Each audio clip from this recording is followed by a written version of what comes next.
30 जनवरी 1948 में नाथूराम गोडसे ने महात्मा गांधी की हत्या कर दी थी। Brother, Papu is already late for prayers.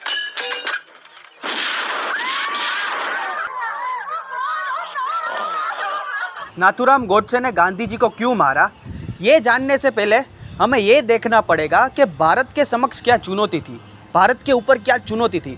तभी हमें पता चलेगा कि नाथूराम गोडसे ने गांधी जी को क्यों मारा।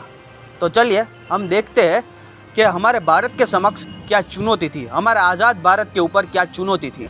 जिसमें पहली चुनौती भारत का विभाजन, भारत में हिंदू मुस्लिम दंगे और शरणार्थियों का संकट। दूसरी चुनौती भारत में देसी रियासतों का विलय। तीसरी चुनौती एक अच्छे संविधान का निर्माण जो भारत को एक रखे। चौथी चुनौती भारत में विशाल भौगोलिक आकार एवं सांस्कृतिक विविधता के बावजूद भी एक मजबूत राष्ट्र का निर्माण करना। पांचवी चुनौती अल्पसंख्यक समुदाय के लिए, महिलाओं के लिए और दलित एवं पिछड़ी जातियों के लिए सामाजिक न्याय सुनिश्चित करना। छठी चुनौती भारत में 400 करोड़ रूरल डेप्ट, किसानों की हालत खराब, बिगड़ी हुई अर्थव्यवस्था को ठीक करना। और सातवीं चुनौती एक प्रगतिशील विदेश नीति के माध्यम से विश्व में अच्छा स्थान लेना। तो कुल इतनी चुनौती थी हमारे भारत के सामने।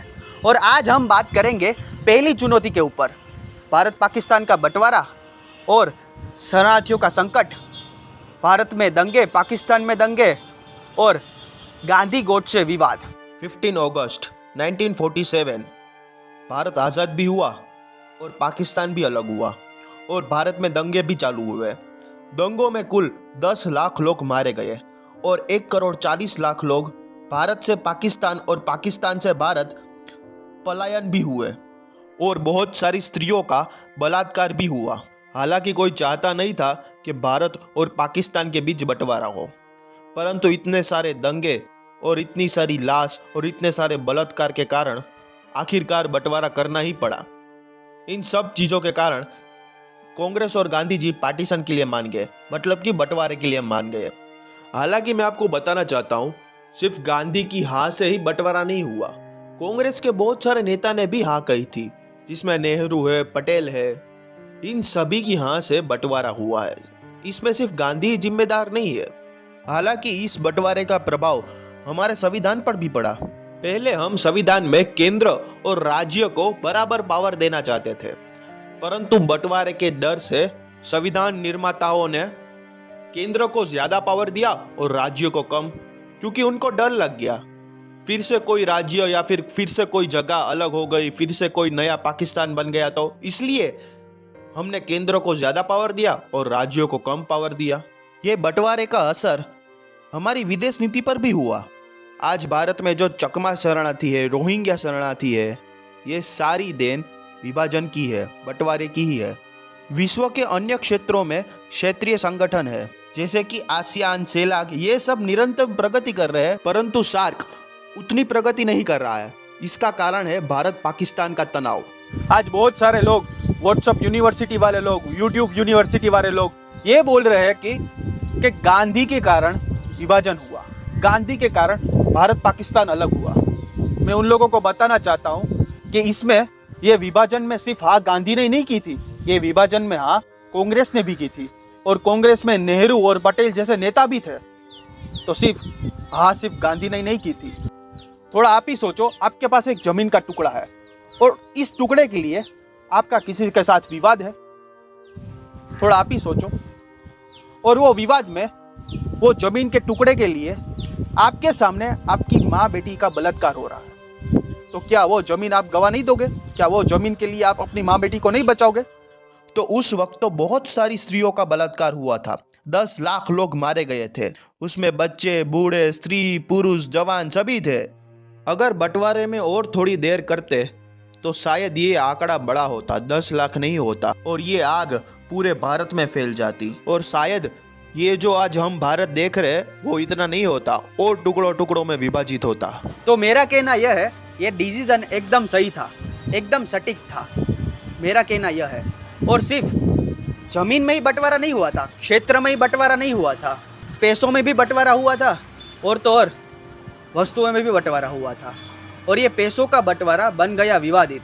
भारतीय रिजर्व बैंक में थे कुल 400 करोड़ रुपए और उसमें से 75 करोड़ रुपए पाकिस्तान को देने की बात थी।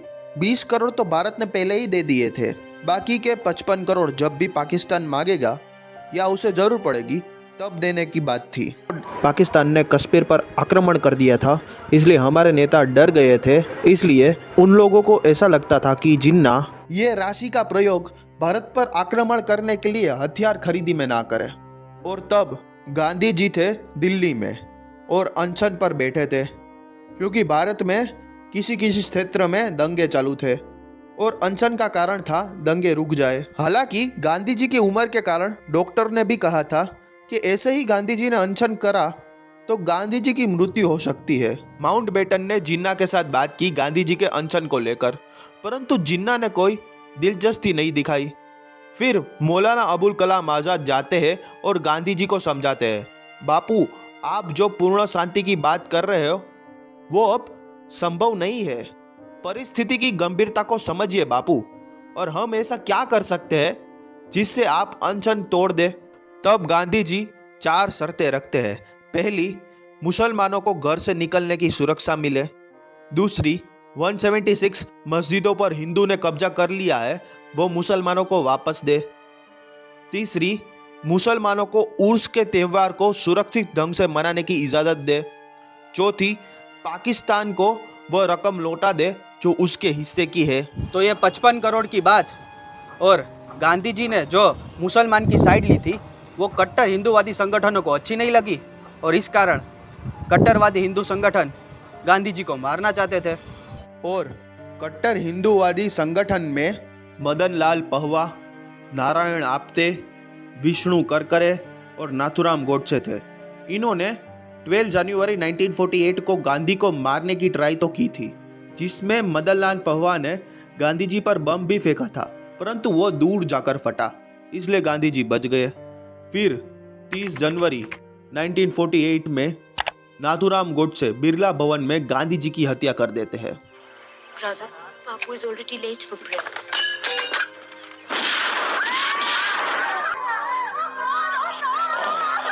तो ये मामला तब से लेकर अब तक विवादित है कि कौन सही था, क्या गांधी जी सही थे या फिर नाथुराम गोडसे सही था। तब से लेकर अब तक ये मामला विवादित है। तो चलिए हम जानते हैं सत्य क्या है। हालांकि नाथुराम गोडसे का गांधी जी को मारने के मेन रीजन ये थे कि गांधी जी ने पाकिस्तान को 55 करोड़ की राशि दिलाई, एक तो ये कारण था, और दूसरा गांधी जी मुसलमान की साइड ले रहे थे। हालांकि सच्चाई कुछ हो रही है भाइयों। मैं आपको बताना चाहता हूँ, गांधी जी ने कभी हिंदू मुसलमान नहीं किया, वो एक सेक्युलर नेता थे। नोआखली में जब दंगे हुए तब गांधी जी ने उधर हिंदुओं को भी बचाया और पंजाब जा भी रहे थे हिंदुओं को बचाने के लिए।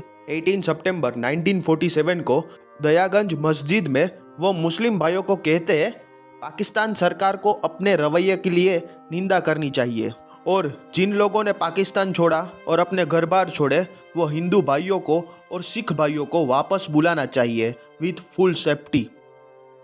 18 सितंबर 1947 को वो अपनी प्रेयर मीटिंग में कहते हैं, हम सभी ने अपने होश खो दी है, सिर्फ सिख ही नहीं हिंदू मुसलमान सब पागलपन के शिकार हो गए हैं। और वह आगे कहते हैं, मैं पाकिस्तान जाऊंगा तब उन्हें छोड़ूंगा नहीं, मैं खुशी खुशी अपने हिंदू और सिख भाइयों के लिए मरने के लिए तैयार हूँ। और वह आगे ये भी कहते हैं कि भारत में 4 करोड़ मुसलमान हैं। मान लो आपने वो 4 करोड़ मुसलमानों को मार दिया, फिर क्या आप पाकिस्तान के मुसलमानों को भी मारोगे? तो फिर पाकिस्तान भी बदला लेगा और फिर पाकिस्तान को इंटरनेशनल सपोर्ट भी मिलेगा। और उन्होंने अपनी लाइफ में, अपने जीवन में जितने भी आंदोलन किए, जितने भी सत्याग्रह किए, उसमें हिंदू मुसलमान के लिए नहीं किए, सभी भारतीयों के लिए किए, भारतीय बनकर किए। और दूसरी बात, 55 करोड़ अगर रोक भी लेते तो क्या जिन्ना हथियार का बंदोबस्त नहीं कर सकता था? अरे भाई वो जिन्ना है जिन्ना, वह चाहता तो अमेरिका से हथियार ले सकता था, बदले में अमेरिका को पाकिस्तान में एक अड्डा दे देता और अमेरिका वहाँ से आराम से अफगानिस्तान पर नज़र रख सकता, क्योंकि अफगानिस्तान में बैठा था रूस और अमेरिका बीच में चल रहा था कोल्ड वॉर। मतलब कि कांग्रेस और कांग्रेस के नेता 55 करोड़ रुपए नहीं भी देते तो भी जिन्ना हथियारों का जुगाड़ तो कर ही लेता। तो ये 55 करोड़ के लिए गांधी जी को मारना उचित तो नहीं था। अगर वो चाहते तो कई करोड़ रुपए इकट्ठा तो कर सकते थे। उसका वर्चस्व तब इतना था तो वो चाहते तो सिर्फ दान में ही इतने सारे पैसे इकट्ठा कर सकते थे, और उसको दान भारत के लोग भी देते, विदेशी भी देते और भारत के अरबपति भी देते। उसका वर्चस्व तब इतना था। इसलिए मेरा कहना तो यह है कि सिर्फ 55 करोड़ के लिए मारना उचित तो नहीं था। और दूसरी बात, गांधी जी के ऊपर बहुत सारी अफवाह भी है, उस पर भी हम थोड़ी बात करते हैं। ये व्हाट्सएप यूनिवर्सिटी वाले ये कह रहे हैं कि गांधी जी का चरित्र हल्का था, वो अश्लील थे, अश्लील। वो इतनी उम्र पर भी लड़कियों के कंधे पर हाथ रख कर चलते थे। तो मैं उन लोगों को बताना चाहता हूँ जिसको भी ऐसा लगता है कि गांधी का चरित्र हल्का है या फिर गांधी अश्लील है, तो वो मुझे सबूत दे दे कि गांधी जी का किसी और लड़की के साथ चक्कर चल रहा था या फिर उसके साथ अफेयर था। और दूसरा, गांधी जी ने 1920 में जो असहयोग आंदोलन शुरू किया था और 1922 में चोरा चोरी हत्याकांड के कारण वो बंद किया था, उसमें भी लोग गांधी जी को गलत ठहराते हैं कि ये गांधी जी ने गलत किया। तो मैं उन लोगों को कहना चाहता हूँ, अगर तब आंदोलन नहीं बंद किया होता तो भारत में कई जगह पर दूसरे जलियांवाला हत्याकांड फिर से होते। अरे आप ही सोचो, आज की सरकार में अगर आपको आंदोलन करना है तो भी शांति से करना पड़ेगा। थोड़े दिन पहले ही आप देख लो, उदाहरण आपके सामने है, जो रेसलरों ने, जो पहलवानों ने आंदोलन किया था वो भी शांतिपूर्ण ही किया था। वह चाहते तो पुलिस वालों को मार सकते थे। एक पहलवान आराम से 2-3 पुलिस वालों को तो धोबी पछाड़ दे ही सकते थे, परंतु उन लोगों ने शांतिपूर्ण ही आंदोलन किया, क्योंकि उनको पता है अगर एक पुलिस वाले को हाथ भी लगाया तो पूरे आंदोलन का सत्यानाश हो जाएगा। बाद में पुलिस लाठीचार्ज करेगी, फायरिंग करेगी और पब्लिक सपोर्ट भी हमारे पास से चला जाएगा। अरे भाई, आज की सरकार में आपको शांतिपूर्ण आंदोलन करना पड़ता है तो तब तो ब्रिटिश सरकार थी, ब्रिटिश सरकार, और उन लोगों ने तो पूरा पुलिस स्टेशन जला दिया था। चोरा चोरी हत्याकांड में पूरा पुलिस स्टेशन जला दिया था। तो उस वक्त तो ब्रिटिश सरकार थी, तो सोचो वो ब्रिटिश सरकार क्या क्या करती। इसलिए ये डिसीजन गांधी का एकदम सही था। और तीसरा, गांधी पर आरोप लगाया जाता है कि गांधी जी ने ये भगत सिंह को क्यों नहीं बचाया। उसको तो बचा सकते थे, तो क्यों नहीं बचाया। जब 1931 में गांधी इरविन करार हुआ था, गांधी इरविन पैक्ट हुआ था, तब गांधी जी ने साफ साफ कहा था उसमें कि मैं इंसानियत के नाते ये कह रहा हूँ कि भगत सिंह की सजा सस्पेंड हो जाए और देश में उसके कारण जो उथल पुथल होगी वह भी रुक जाए। परंतु अरविंद नहीं माने। अरविंद नहीं चाहते थे कि भगत सिंह की फांसी रुक जाए, हाँ, कि भगत सिंह की सजा कम हो जाए या फिर फांसी रुक जाए। अरविंद नहीं चाहते थे।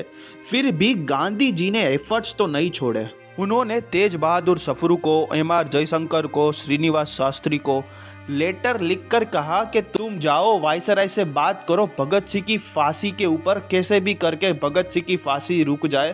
पर फिर भी इरविन नहीं माना। 27 मार्च को इरविन लिखते हैं कि गांधी पूरी निष्ठा से भगत सिंह और उसके 2 साथी की फांसी कम्यूट करने की क्यों मना कर रहे हैं। तो मैं ये सोच रहा था, जो इंसान अहिंसा की मूर्त है वो कितनी तत्परता से अपने ही विपरीत विचारधारा वाले इंसान के लिए लड़ रहा है। इन सबूतों से हमें ये पता तो चलता है कि गांधी जी ने पूरा एफर्ट्स लगाया था भगत सिंह को बचाने के लिए, परंतु आज उसके खिलाफ भी गलत बातें हो रही है। आज ये व्हाट्सएप यूनिवर्सिटी वाले और यूट्यूब यूनिवर्सिटी वाले गांधी जी को गाली दे रहे हैं, और जो गांधी को गाली देता है वो ऐतिहासिक मूर्ख है, मूर्ख। उसको पता ही नहीं इतिहास क्या है, क्योंकि उन्होंने पढ़ा ही नहीं है। तो आप लोग मुझसे यही कहोगे कि गांधी के बारे में इतना झूठ क्यों फैलाया गया, उसका कारण क्या है। तो उसका कारण है भाइयों, चुनाव। हाँ दोस्तों, चुनाव। गांधी और नेहरू कांग्रेस पार्टी का आदर्श है और इसलिए उसकी छवि बिगाड़ रहे हैं, क्योंकि लोगों के दिमाग में ऐसा मैसेज जाए जिसके आदर्श ही ऐसे हो, जिसके लीडर ही ऐसे हो, तो उसकी सोच कैसी होगी, वो पार्टी कैसी होगी। और सामने कांग्रेस पार्टी भी वही कर रही है, वह भी वीर सावरकर की छवि को खराब कर रही है, क्योंकि वीर सावरकर भाजपा के आदर्श है। देख रहे हो विनोद, कैसे एक मुद्दे में लड़ाकर ये लोग वोट ले रहे हैं। वोट सेम जो चीज़ कांग्रेस ने की वही चीज़ भाजपा ने की। कांग्रेस वीर सावरकर की छवि खराब कर रहा है और भाजपा नेहरू और गांधी की। मतलब कि हम लड़ रहे हैं और वो लोग वोट ले रहे हैं, वोट। आशा करता हूँ आपको पूरा मामला समझ आ गया होगा। मिलेंगे हम नेक्स्ट एपिसोड में, और नेक्स्ट एपिसोड में हम बात करेंगे कि कैसे सरदार वल्लभ भाई पटेल ने पूरे भारत को एकजुट किया। मिलेंगे नेक्स्ट वीडियो में। जय हिंद।